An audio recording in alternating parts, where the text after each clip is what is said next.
What's happening, everybody? Welcome to episode 3 of the brand new Old Man Squad fantasy basketball podcast. I'm your host, Dan Besbris. That part, at least, I don't have to relearn. I'm trying to say it slowly, at least until I can get it to roll off the tongue. This is, of course, a member of the brand spanking new Old Man Squad Sports Network, and of which I am the founder. But not the sole member anymore. My good friend Joe Orico started 90 Feet from Home, a fantasy baseball podcast that will also be under the same umbrella heading. And we should have at least another show by next week.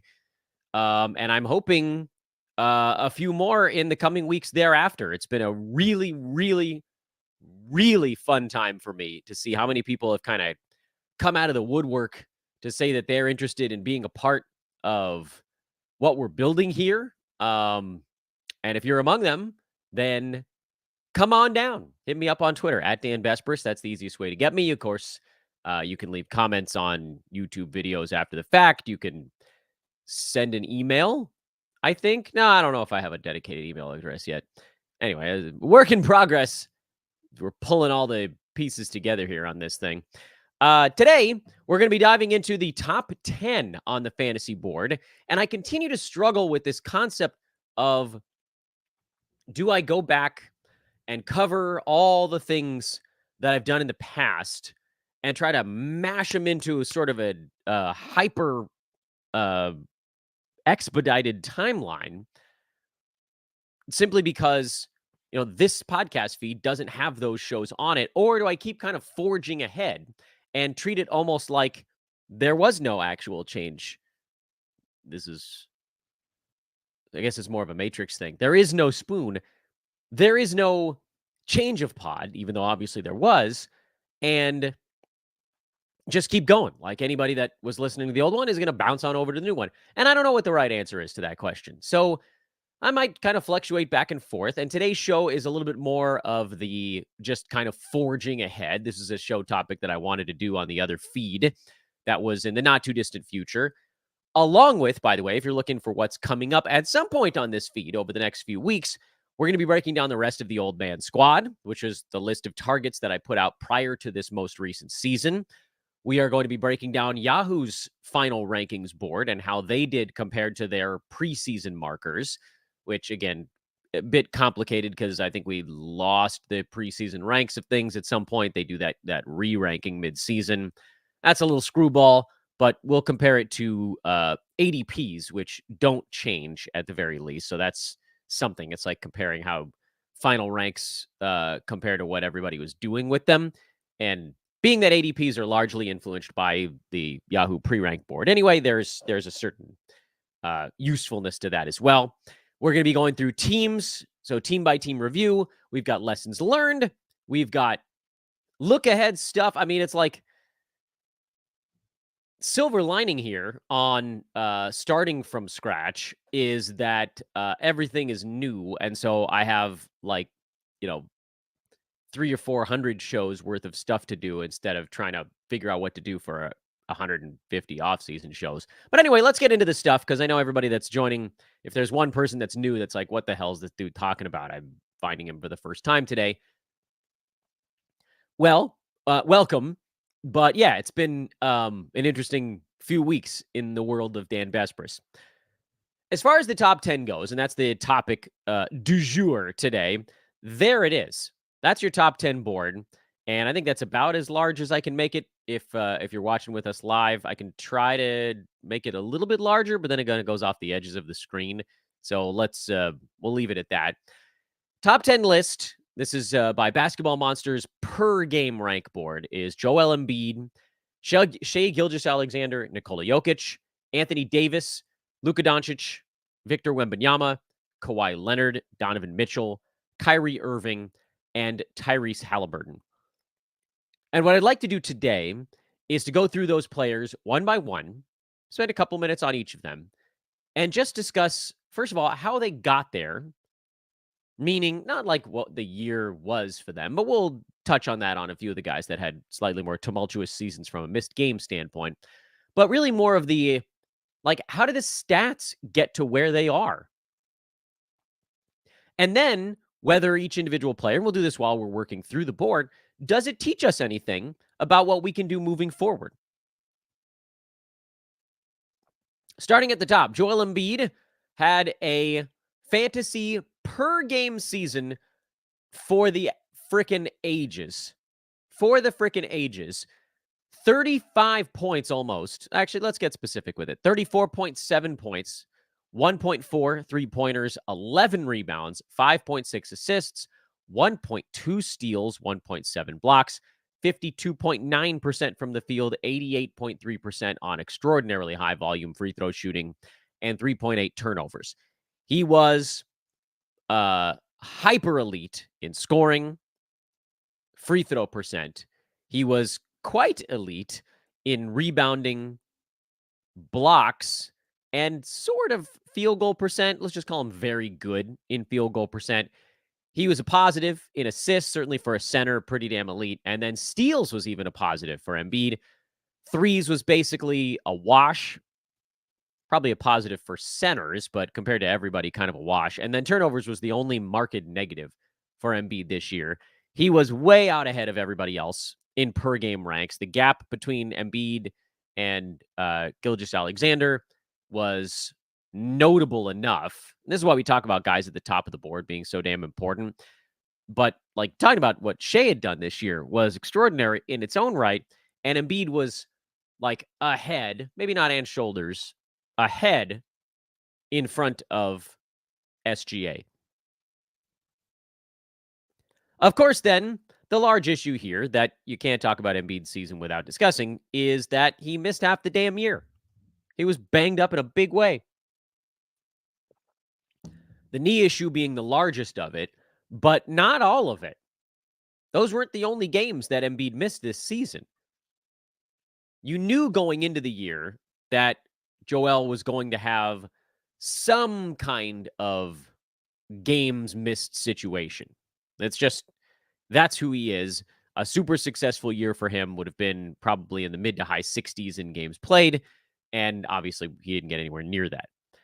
He had for 2 seasons in a row, 68 and then 66 ball games. So taking him near the top of the board was, or at least it felt a little bit less risky than, say, if you had done it 2 to 3 years ago when he really hadn't played even close to a full season. Like he hadn't gotten within, I don't think he'd gotten over 80 games played in a year prior to 2021, 22.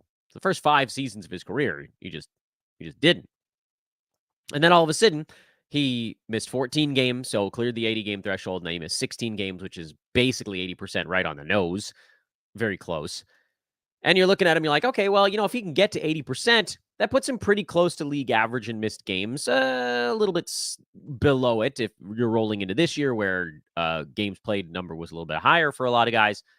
But, those last 2 seasons, he was right on league average, even a tiny bit better in that 68 game year. And you're thinking, okay, well, I know the upside here. I know the risks. I'm going to take Joel Embiid first, second, third overall. And then you pray. Now, the problem, of course, here is that if you're first rounder, it doesn't matter how good they are. If they play half the season, you got no hope. There's just no chance. It's not going to work. He was incredible. Embiid was so good this year, but it doesn't matter. You can't miss half the season. You destroy a team's chances of winning by missing half the season. Listen, it'll surprise you how high he was by totals. He was number 47, by the way. In 39 ball games, he was number 47. So, literally every game he played, he was going to jump another 3 to 5 pockets there until he got up into the uppermost crust, and then it's harder to jump places. But, the fact that he was still a late 4th rounder in half a year just tells you how incredible he was. Still, you almost definitely weren't winning your league with Joel Embiid, because not only did he miss a lot of the ball games, he missed them during the head-to-head playoffs. And for Roto, as great as it is to get that level of production from someone, you just missing half a season from your lead horse. There's not, I don't want to say there's no coming back from that, but there's almost no coming back from that. So what's the lesson to learn here from Embiid? The lesson is the guy, and like, look, I know some guys get labeled injury prone that don't deserve it. Some guys get labeled super healthy that don't deserve it. Embiid is a guy who has never played 70 games in a single season. He's been in the NBA for 8 years now. He's never played 70 ball games. Highest is 68. You just kind of have to understand that the risk with him is going to be extraordinary. The upside is out of control high, but you also take your season into your hands with it, especially because it's going to cost you a top 3, top 5. I mean, I don't know what it's going to be next year. The half season played might push him down the board a tiny bit, but it's going to probably cost you, I would think at lowest, a top 5 pick, where you could select somebody who maybe doesn't have those health risks, not to that same degree at least, and just assume, you know what, I'm not going to lose my league right now. Well, here's the thing. Coming into this year, I think we all kind of knew that Embiid had a good shot to be the number 1 per game guy. In fact, I think that was one of my preseason hot takes. I was like, I think Joel Embiid is going to be the number 1 player in fantasy this season. And he was per game, not by totals. If you have a top 3 pick next year, I don't know that you can in good conscience draft him, despite the fact that he's likely to be incredible. And, I don't know if Philly brings in another superstar, so maybe that takes a little bit off his plate. Simply because the chance that he loses you your league is not insignificant. Whereas if we start to move down the board a little bit, like the next player on the list is Shai Gilgeous-Alexander, like there was no way. First of all, Shai's missed games over his career have largely been by design. When they've wanted him to play, he's mostly played. He got to 68 games last year, first couple seasons in the league. He played 82, and then he played 70 out of 72. That was the COVID year with OKC. I believe that was the year where they were actually slightly competitive, and then they tanked for a few seasons. Duh. Then he came back and mostly played last year, 68 out of 82, and this year, 75 out of 82 ball games. He's not injury prone. They shut him down. It's a very different monster. How did he get to this spot? Well, he just continues to get better. Every year, Shai keeps getting better. And, field goal percent was higher this year. Free throw percent was actually a tiny bit lower this season, but assists were up, rebounds were up, turnovers were down, believe it or not. I have every reason to believe that Shai is going to be a top 5 per game guy again next season. And we also have every reason to believe that he's going to try to play in as many games as humanly possible next year, which I don't think you can say about the dude that finished in front of him in Embiid. Shai was number 2, by the way, by totals. He only lost out to Nikola Jokic, who's the next player on the list. And I don't think that we need to go into as much detail on Shai or Jokic, frankly, because these are guys that are going to get drafted in the top 3, I would assume, next year. The question, I guess, is where does Victor Wembanyama go? That's probably your top 3 draft picks next season, unless somebody gets woolly and goes Luka or something like that. I don't think Embiid goes top 3 with the injury stuff. But like with Jokic and Shai, if you have a top 3 pick and you end up with those guys, I think you can feel relatively confident that you're going to be okay. Now, admittedly, like, yes, catastrophic injuries happen to everyone. You can't predict that stuff. But Jokic doesn't leave the ground. It's a lot easier to maintain some portion of health when you don't jump. I know it's a simple analysis, but it's freaking true. He's just a bull. And then for Shai, I mean, look, he's not the world's strongest dude, but so far so good. When he actually wants to get out there, he can play most of the ball games. And for the Thunder, they're just getting better every year. So, yeah, I mean, you can't predict these things down to a tiny degree of uncertainty, but you can look at those 3 guys we've talked about and say, look, one of those 3 guys is a much larger injury risk than the other ones. Could it flip and next year Embiid plays 71 games and Shai gets hurt and misses 25? It certainly could, but the odds suggest that it probably isn't going to be that. Number 4 player in fantasy this season was Anthony Davis, which is pretty awesome. By the way, I didn't give you guys the numbers for Shai and for Jokic. The numbers for those dudes: Shai 30.1 points, 1.3 threes, 5.5 rebounds, 6.2 assists, 2 steals, 0.9 blocks, 53.5% from the field. Yes, he was a better field goal percent option than Joel Embiid. 87.4 from the free throw line. Also very, very good there. And only 2.2 turnovers, which is pretty awesome for Shea in 9-cat. Jokic, 26.4 points per game, about a three-pointer, 1.1. 12.3 rebounds, which was among the top guys in the NBA. 9 assists for Jokic. That's crazy. 1.4 steals, 0.9 blocks, 58.3 from the field, 81.7 at the foul line, and 3 turnovers. Anthony Davis, so go the free throw percentage with him because everything else is pretty repeatable for AD. 24.7 points, just under half a three-pointer, 12.6 boards, 3.5 assists. Big defensive numbers. 1.2 steals, 2.3 blocks, 55.6 from the field, 81.6 at the free throw line. That's the big one for AD. For free throws to be a small positive as opposed to kind of a medium negative. That's how he jumps from mid to late first round up into that kind of upper echelon group. Does it happen again next year? I don't know. And can AD play 76 games again next year? I'm inclined to think the answer is probably not, but I honestly don't have any idea. I think something that you saw wasn't necessarily that like everybody wanted to get to the 65 game threshold so that they qualified for awards because like AD got to 76. That was the Lakers needing Anthony Davis to play in every ball game, or they wouldn't have been in the upper half of the play-in group. That team might have missed the freaking playoffs if AD missed another 10 ball games. They were truly horrible when Anthony Davis didn't play. And that may be the case again next year. Although, who knows? So, like, do the Lakers get a better backup center option? Off-season questions to answer as far as how the team goes. But I think he knows, looking at the team, that he's the most important player to them. So I'd expect AD to play next year. I think you're still going to see a lot of fear around his health, and you should, because Anthony Davis goes to the locker room about every other ball game in the middle of the game. A lot of times, luckily, he came back this year, and by all accounts, his health was outstanding. But expecting him to get to 76 games another year sounds like a big ask. I am very curious where AD is going to go in drafts next season. It's going to come down to kind of where these guys that finished near him in the ranks go. Like, where does Luka go? Where does Wemby go? Where does, frankly, Joel Embiid go? Where does Tyrese Halliburton go next year? What about Jason Tatum? He was kind of like a consensus mid-first rounder, and he finished at 15. Are there any other guys that jump up the board almost preemptively that could get into that mix?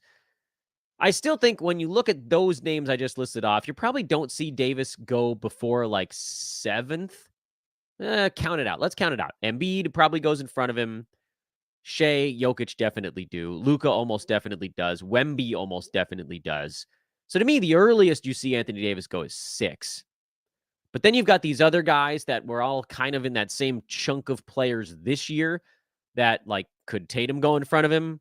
Maybe. Could Steph Curry go in front of him? Maybe. Halliburton? Maybe. Kevin Durant?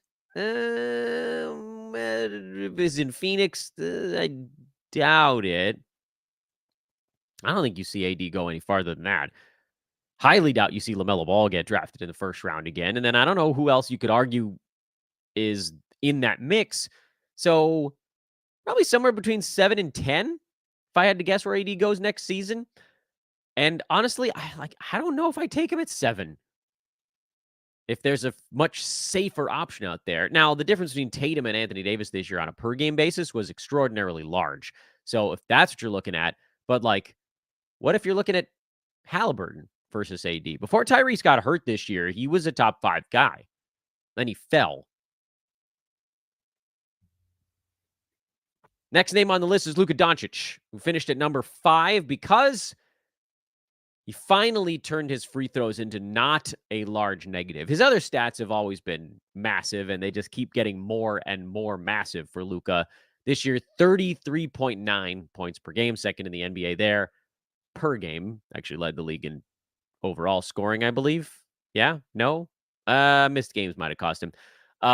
4.1 3-pointers. That's crazy. 9.2 boards, 9.8 assists, 1.4 steals, and half a block.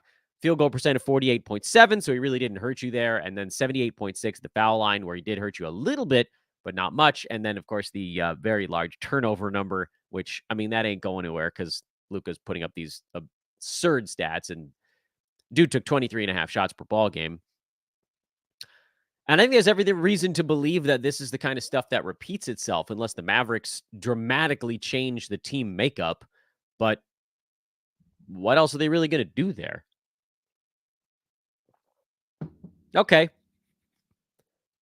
I think I'd be more confident about taking Luka in the top 5 next year than I was this season because I hadn't seen him really fix the free throw stroke yet. And there's a possibility that tapers off again. So, he's still not my favorite guy to take in that range, but he's so good at 3 categories: mega, super, ultra elite, and then very, very good in rebounds and, pretty decent in steals. Not like a world beater there, but like for head-to-head leagues, Luka Doncic is a wonder because turnovers you're not really paying super close attention to anyway if you're trying to win the games played battle every week, which moves him even higher up the board.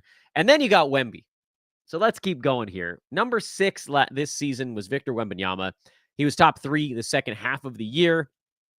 And frankly, I think I'd rather show you guys Wemby's stats for basically just the second half of the season where he was out of control. Final 25 games, Wembanyama, 23.5 points, 2.3 threes, 12 boards, 5.3 assists, 1.5 steals, 4.5 blocks.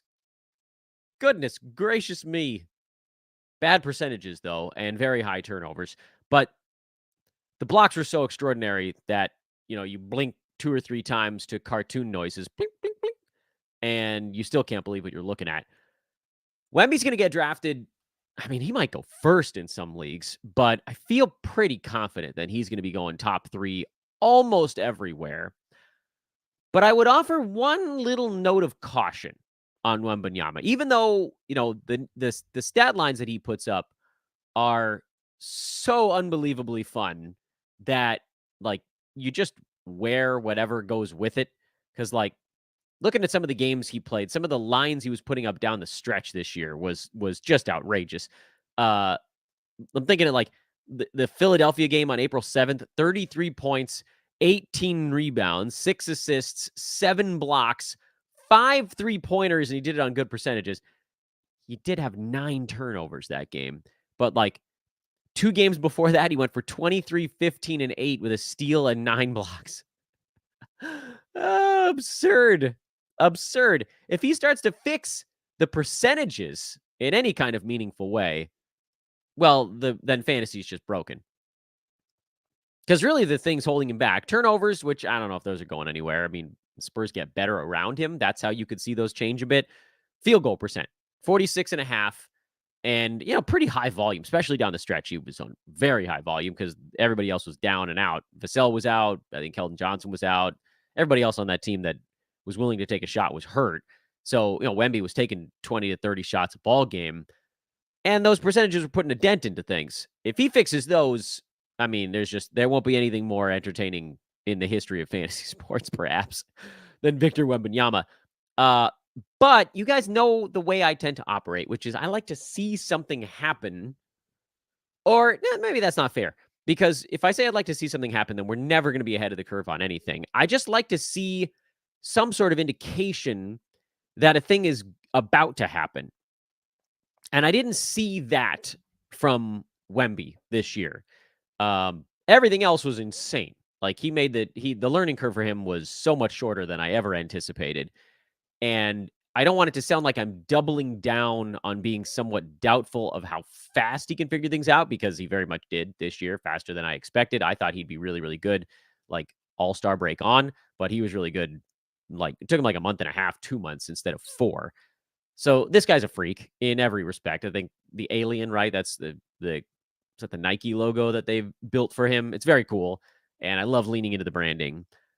But I didn't really see anything down the stretch to make me think that field goal percent, or frankly, free throw percent, was about to just get better. Sometimes it does. Sometimes it's going to be a strength thing.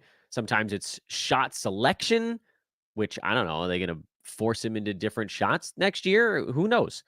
Some of it's going to be about the team around him getting better when he doesn't have to be such a focal point. But a lot of it is just going to be growth, and anticipating it is a little bit of a coin flip. Now, what are the upsides and downsides to that? If he figures out percentages, again, they don't even have to be great. They just have to be like average to slightly better than average. Well, then you've got a top 3 guy, and it's an easy call. The other thing with Wemby is he does exhibit, because of how good he was in blocks the second half of the season, there is a certain parallel to other guys that have been kind of pooped on because of being one-trick ponies. And I think it's important that we keep one eye on that as well. Now, one of the differences for Wembanyama is, with a guy like a Jaren Jackson Jr. in last year, I guess. What was the JJJ block number last year? 3. He had 3 blocks a game, and it was easier for folks to say something, oh, well, he's going to win you blocks by himself. No, but he does sort of take care of the work of like 4 to 4.5 players on your team, which is a huge advantage to have. Wemby at 4.5 blocks per game, which, I mean, I don't know if that's sustainable for an entire season, but in the 4 to 5 blocks per game range, then you almost can say that he can legitimately win you blocks by himself, which seems nuts. But like, we're talking about a guy that could block 300 shots next year. How absolutely crazy is that? Look at your Roto League at the end of the year. Just like look at the standings in your Roto League and look how many blocks it took to be even mid-pack. Mid-pack in blocks was like 500 to 550 range was mid-pack. Maybe even slightly less than that. Yeah, 500-ish. You're telling me one player can get you 60% of the way there? Woo. So, like, legitimately, he could win you a category by himself. But what's that worth? What if the league adjusts? What if the league stops going at him in the same way? What if you see guys just barrel into him and try to knock him out of the way? And it's not a block shot, it's a missed layup, but he doesn't actually get a hand on it.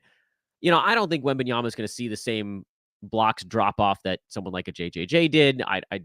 He's so unbelievably tall and so unbelievably long that it's going to take the league, I think, a long time to adjust to how absurdly long he is. But adjustments do happen. So what if the blocks come down into the 3s, even from the 4s? Then you're looking at, and this is basically what Wemby's stats were for the entire season. He was at 3.6 blocks per game, which is still extraordinary, but it's not top 2. It's mid-first round.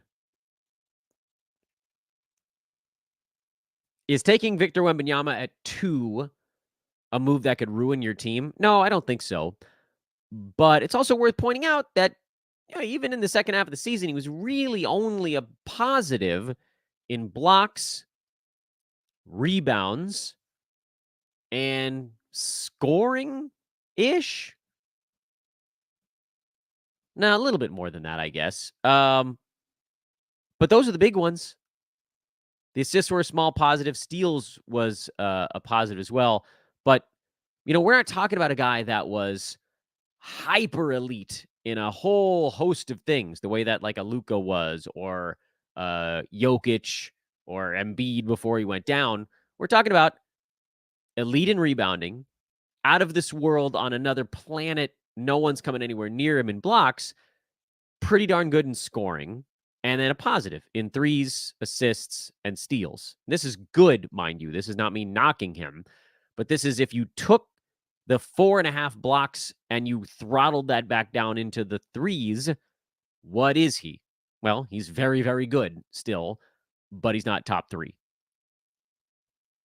So which way do we think he's going to go? Time will tell. Next name on the list is Kawhi Leonard, who managed to get into 68 ball games this year, and that's a big win. Big win, no matter how we shake it out.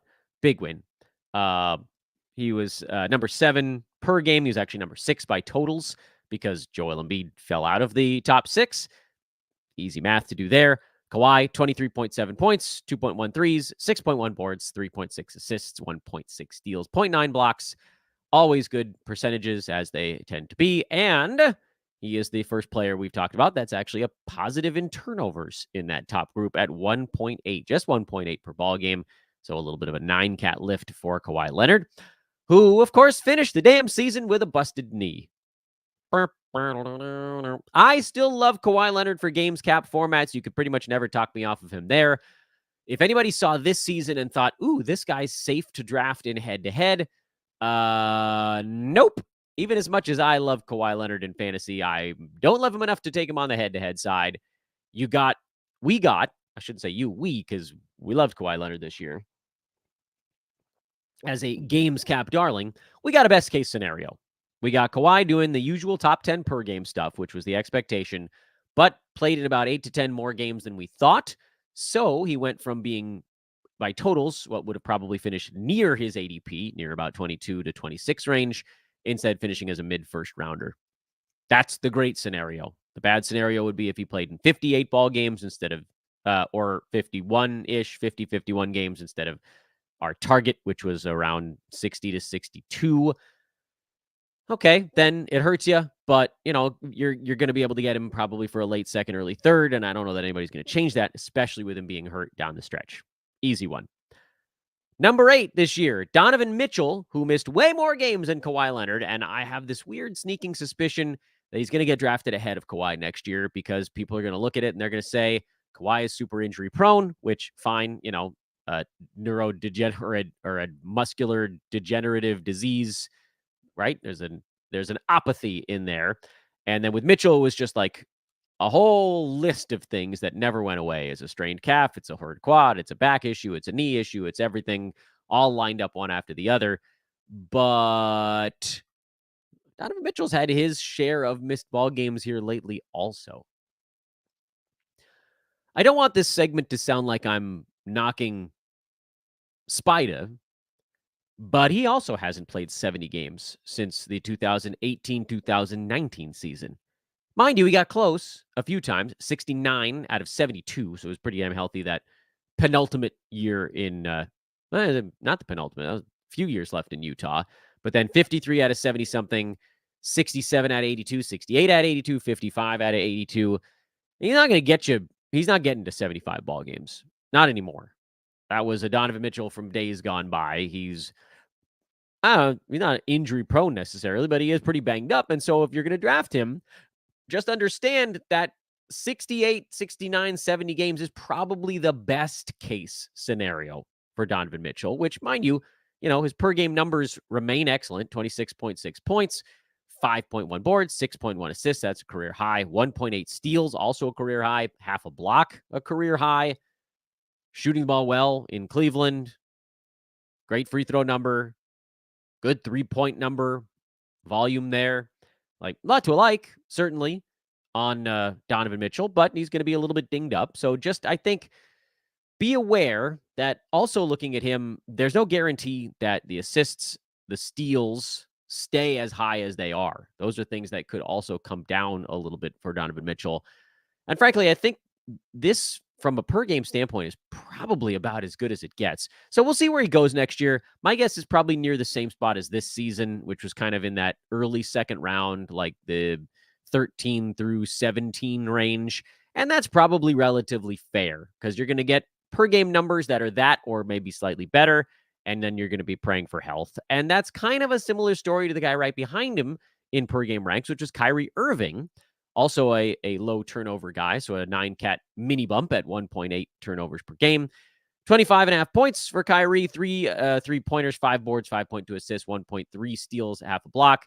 A very good 49.7 from the field for a guard, especially a dude hitting 3 3-pointers a game. That's a big number at field goal percent, much like Luka. Not hurting you in field goal percent while making a ton of threes is a nice luxury. Kyrie, very good at the free throw line, but doesn't get there as often as you'd like.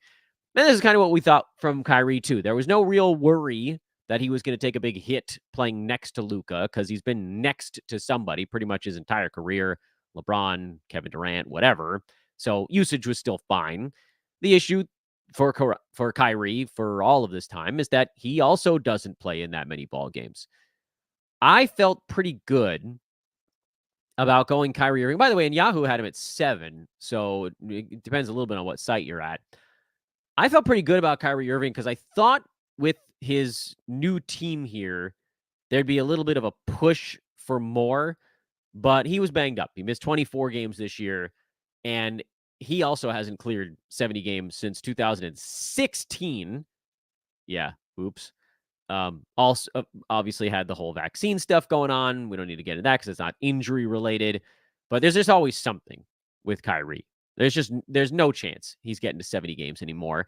And so if you draft him near the turn, which I was comfortable doing, like Donovan Mitchell, he's a guy you're expecting to beat that mark per game. And then you're just praying for like 64 to 67 games played. If he gets there, then he's a win. And if he doesn't, then it's a loss, and you're sort of counting how many squares behind you are. He finished, by the way, by totals this year at number 27. So it didn't ruin your fantasy team, but he was, by all accounts, a slight downer on the head-to-head side, and someone that you probably didn't feel too terrible about by per-game numbers. And then the final name on the board, and before we do Tyrese Halliburton, just want to remind everybody again, there's a lot of you guys that are tuning in live via social media right now. Please take a moment. I don't care about likes on Twitter. I don't need that stuff from you. I don't need retweets from it. I need you guys to please go and subscribe to what I'm doing through some other platform or platforms. And the links are all in the show description.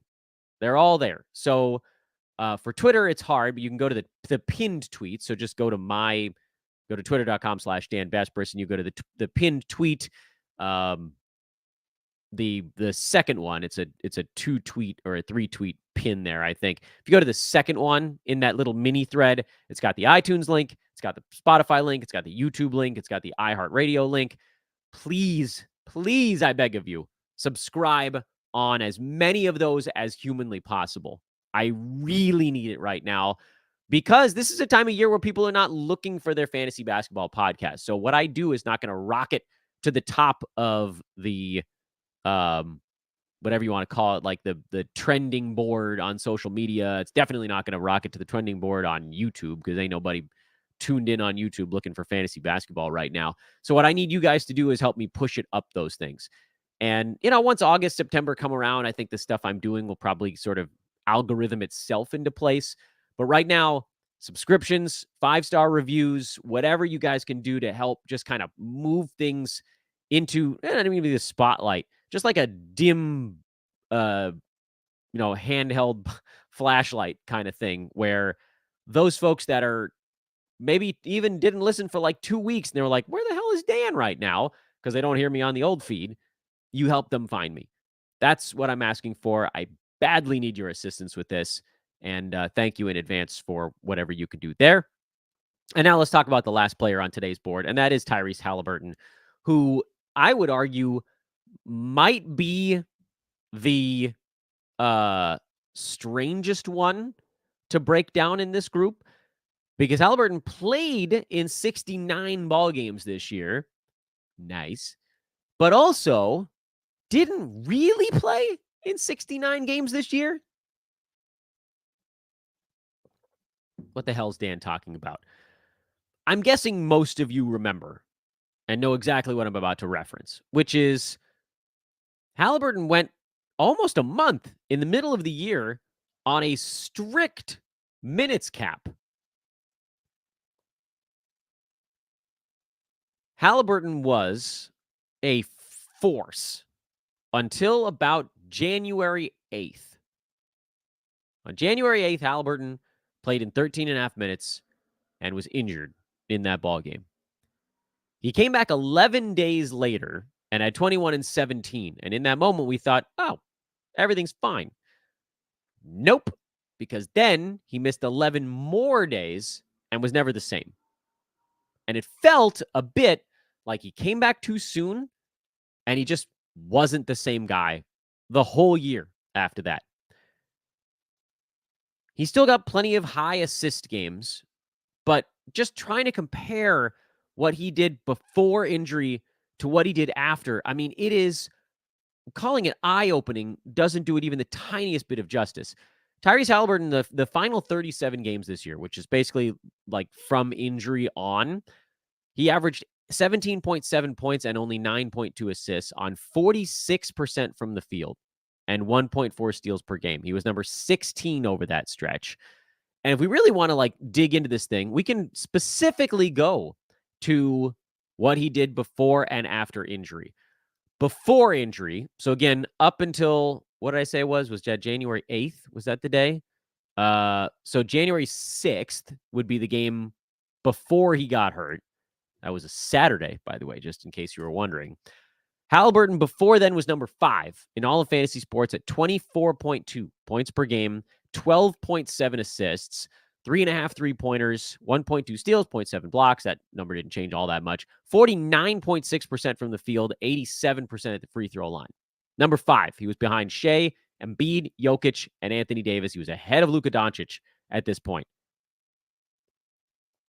I know. By the way, Wemby was number 16 through that point this year. Yeah, we figured it out a little bit after that. What about after that stretch? So we're going to skip over, as we're doing this analysis, we're going to skip the game where Halliburton got hurt and the one where he tried to come back too soon. And we're going to just say January 30th, basically, to the end of the year. The numbers for Halliburton, I mean, it's freaking night and day.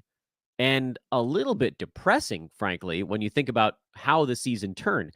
From that point on, Tyrese was number 28.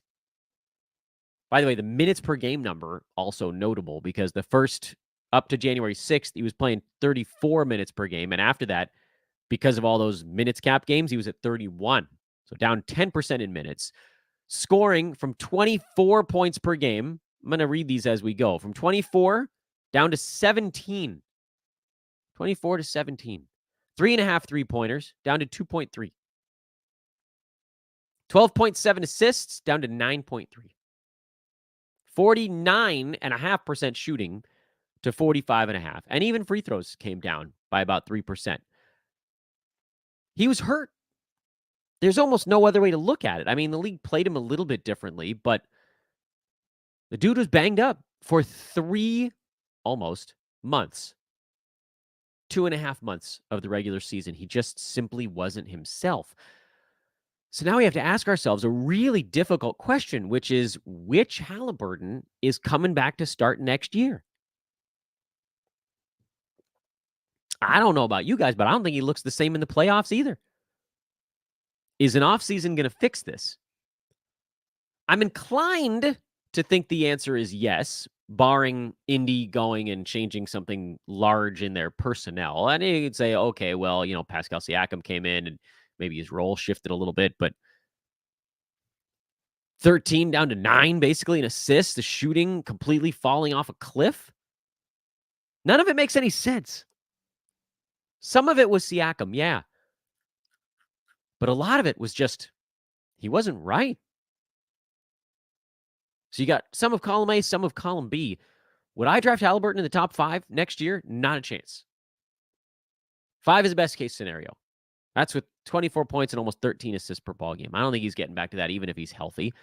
And that is the Siakam effect, provided, again, the personnel in Indy doesn't change all that dramatically. Is he still, in my eyes, a first rounder? Yeah, I think so. The Halliburton we saw that was number 28, basically the second half of this year. I don't think that was real.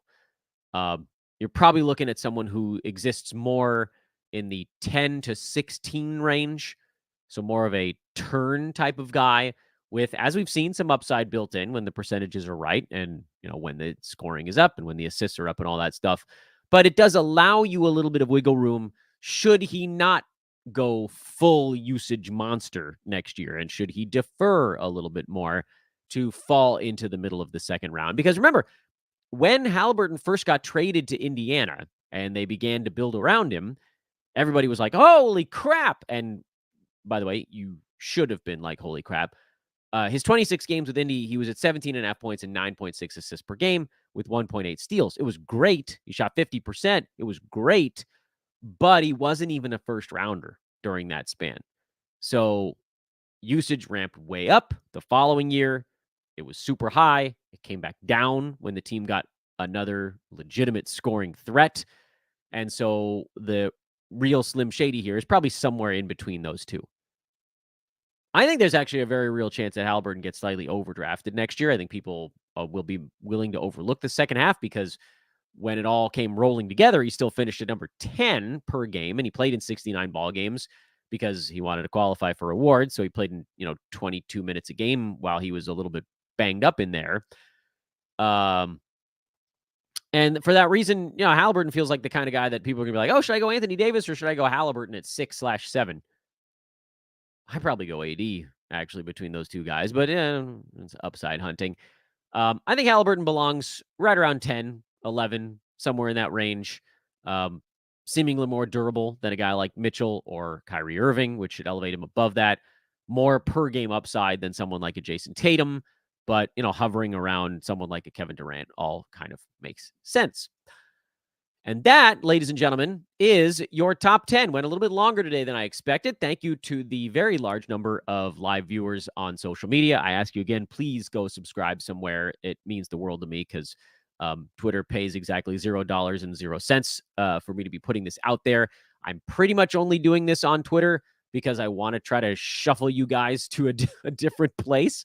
Because now that I'm rocking it solo, I need all of you guys to, listen to the advertisements that run in between on the, on Twitter or on iTunes or whatever. And if you guys really are like, hey, what's the best for you, Dan? Listening on iTunes, Spotify, something like that, those advertisements actually pay the most. So just pulling back the curtain on how a podcaster might survive in this very silly universe. Shout out to those of you that dropped a few notes on the chat room. Shining Knight, thank you very much. You're excited for this. Keep up the great work. Ash Huggins asked if we're live. Yes, ran a couple minutes late on this one. And then Andy says the logo is hilarious. The logo is hilarious. And I don't know if you guys can, well, okay, so the folks that are watching live can see this, and I should probably try to get this into the show description. Let me make sure I get the Twitter handle right.